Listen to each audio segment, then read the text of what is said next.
Hello guys, स्वागत छ फेरि मेरो एउटा नयाँ भिडियोमा। अनि आजको भिडियोको टपिक अलिक युनिक पारेको छ। अनि आजको भिडियो अलिक युनिक पारेको किन छ भन्दाखेरि आज म अलिक रोस्टिङ टाइपको भिडियो लिएर आएको छु, जुन चाहिँ हाम्रो नितिश शर्मा दाइले एउटा न्यू एल्बम निकाल्नु भइरहेछ। अनि त्यो एल्बममा म अलिक नेगेटिभ टाइपको त्यो गर्नेछु, जस्तो कि अरू मान्छेहरू त्यो भिडियोको राम्रो कुरो निकाल्छन् अनि म चाहिँ त्यो भिडियोको नराम्रो कुरो निकाल्छु।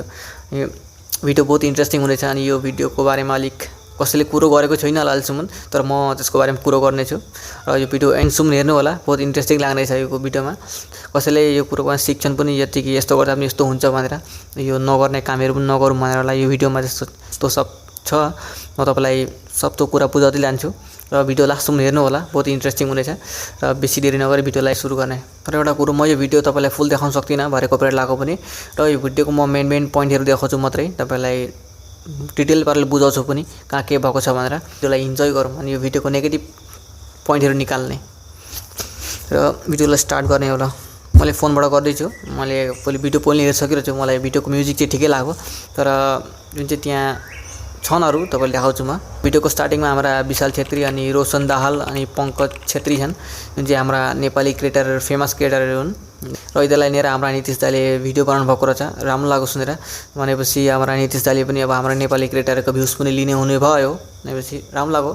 यसको हाम्रो आफ्नै नेपाली के हुन्छ भनेर भिडियोलाई प्ले गरौँ। अब अगाडि मैले घरको अर्को मोबाइलमा गरेको छु, तपाईँले खालि मैले चुटुक मिलाउनको लागि। र यहाँ एउटा सिन छ, तपाईँलाई म देखाउँछु ल।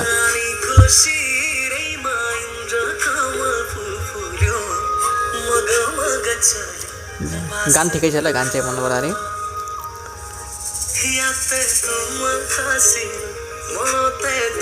यहाँ एउटा यो सिन तपाईँलाई म देखाउँछु ल। मजाले यहाँ सिन हेर्नु, यहाँ लिएर अलिकति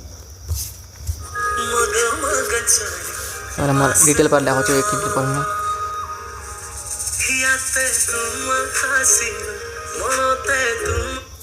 यो सिनमा हेर्नु ल, यो विशालको यसमा जुम गर्नुपर्ने। 1 मिनट, विशालको हातमा हेर्नु ल। यहाँ यो जुन चाहिँ विशालको हातमा हेर्नु, विशालको हातमा जुन चाहिँ हातमा यस्तो गरेर ढडेको छ, त्यो वस्तु यो फ्रेममा प्रेसअप गरेको सिन लिनको लागि त्यो युज गर्छन्। अनि त्यो वस्तु कतै देखिँदैन देख्न त। सानो भिडियोग्राफरले पनि यो कुरो नोटिस गर्छन्, तर यो म्युजिक भिडियो पनि यस्तो खालको भुल भएको छ। र मैले डराउन सकेको थिइनँ, यो सोच्नै सकेको थिइनँ कि यति ठुलो खालको मिस्टेक पनि गर्छ भिडियोमा गर्दाखेरि। देख्नु भने यो एउटा नेगेटिभ वस्तु देखिहाल्यो एउटा। अब अगाडि पनि अझै छन् अगाडिमा, योभन्दा खतरा छन्, तपाईँलाई देखाउँछु।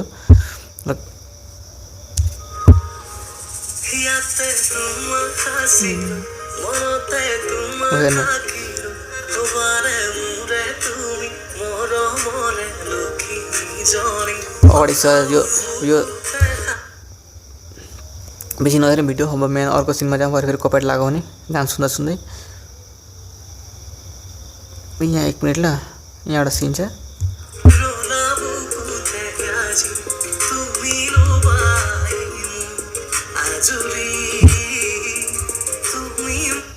यो सिन हेर्नु ल। यो सिन हेर्नु, यो जुन चाहिँ विशाल छेत्री यो पङ्कज छेत्री पङ्कज छेत्री यो जुन चाहिँ साइकलबाट नामेको सिन छ, त्यो सिन हेर्नु ल। फास्ट फ्रेममा हेर्नु, फास्ट फ्रेमबाट त्यो पङ्कज नामिसकिरहेछ ल साइकलबाट। अनि फेरि अर्को फ्रेममा जाँदाखेरि पनि त्यो नामी नै राखेको रहेछ। फेरि फास्ट फ्रेममा जुन चाहिँ छ त्यो सेकेन्ड फ्रेममा त्यही आयो। त्यो हुनु पर्ने थिएन। सेकेन्ड फ्रेममा त अलिकति नामिसकेको हुनु पर्थ्यो, पर्फेक्ट गरेर मिल्थ्यो। त्यहाँ पनि त्यो मिलेन। एउटा दोडा मिस्टेक निस्किहाल्यो। एउटा एल्बममा एउटा वा दोडा मिस्टेक हुनु कुन ठुलो कुरो होइन कि, सानो त्यो पनि। तर यसमा त पुरा डिटेल पाराले चिन्ने खालको मिस्टेकहरू भइरह। अब के भन्नु त्यसमा, एउटा अर्को मिस्टेक देखिहाल्यो। अब अर्को मिस्टेकमा जाउँ ल। अब अलिकति काटौँ। यहाँनिर छैन, यहाँनिर छ र अर्को। यहाँ अर्को यो जुन चाहिँ साइकलको सिन छ हेर्नु। यो साइकलको सिनमा हेर्नु, साइकलले गिरगिटको रङ साटिरहेछ। साइकलले पनि साइकलमा के रङ लागिरह भन्दाखेरि यो अलिकति लाइटिङ खालको यो निलो खालको कलरकै, अलिक लाइट खालको अनि लाइटिङ गर्ने कलरकै निलो त्यो कलर लागिरहेछ। साइकलको त्यो कलर त हुँदैन के अरे। साइकलको यो कलरको त्यति थाहा छैन कलर के कलरको हुन्छ यसलाई। अलिकति हरियो डार्क हरियो खालको छ कलर, तर मतलब हरियो जस्तो लाग्दैन, तर डार्क खालको छ क्या हरियो। त्यो कलरको साइकललाई के बनाइदिएको छ हेर्नु। एडिट तो एडिटको पावर तो हो वस्तुकोलाई रङ छाट्ने तो हो एडिटको पावर याद राख्नु। अब अर्कोमा जाउँ। 3वटा मिस्टेक देखेँ 3वटा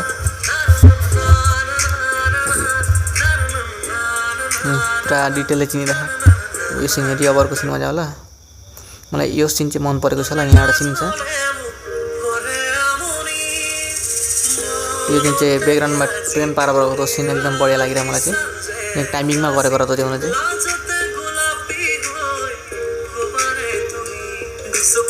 यहाँ एउटा सिनलाई मैले नोटिस गरेको थिइनँ योभन्दा पहिले मैले नोटिस गरेको थिइनँ। यहाँ नोटिस गरेँ कि हेर्दा हेर्दै एकैछिन पर्ने ल।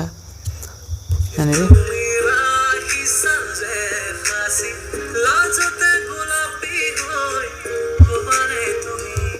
यहाँ थुक्कतिर भएको नाति यहाँ जुन चाहिँ रोशनले फास्ट सिनमा कस्तो गरेको छ ल।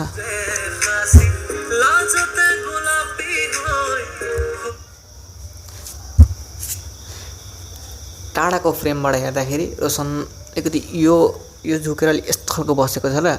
अनि जब अर्को फ्रेम ओर गएपछि रोशन फिर्छ चाहिँ पाल हाल्दै एकदम जे पाल यो टाइपको 1 मिनट देखाउँछ।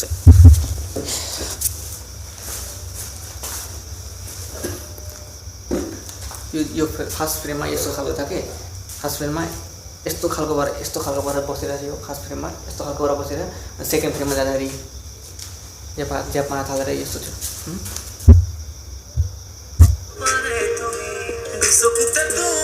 फ्रेममा जा यो छ यो फ्रेममा छ। अनि यो एकदम फिट भएर यस्तो खालको क्यामेरा एङ्गल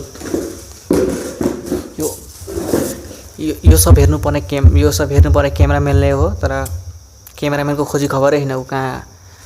केटीहरू चाहिँ अब त्यता लाइन मारेको छ केटी। अब अर्को फ्रेममा जाउँ ल। अब यहाँ अर्को हेरौँ भन्दाखेरि यहाँ मेन यो हो। तपाईँलाई डिटेल पार्ट देखाउँछ ल।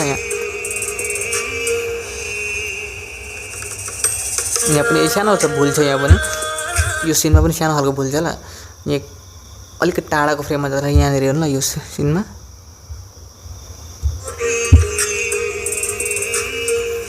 आई लभ यू भने पछाडि केटीको 2वटा फ्रेममा केटीको मुखमा स्माइल छ र सेकेन्ड फ्रेममा ओराएपछि स्माइलै छैन। ले फुल लिन आँट्दाखेरिसम्ममा पनि फ्रेम अलि टाढै थियो।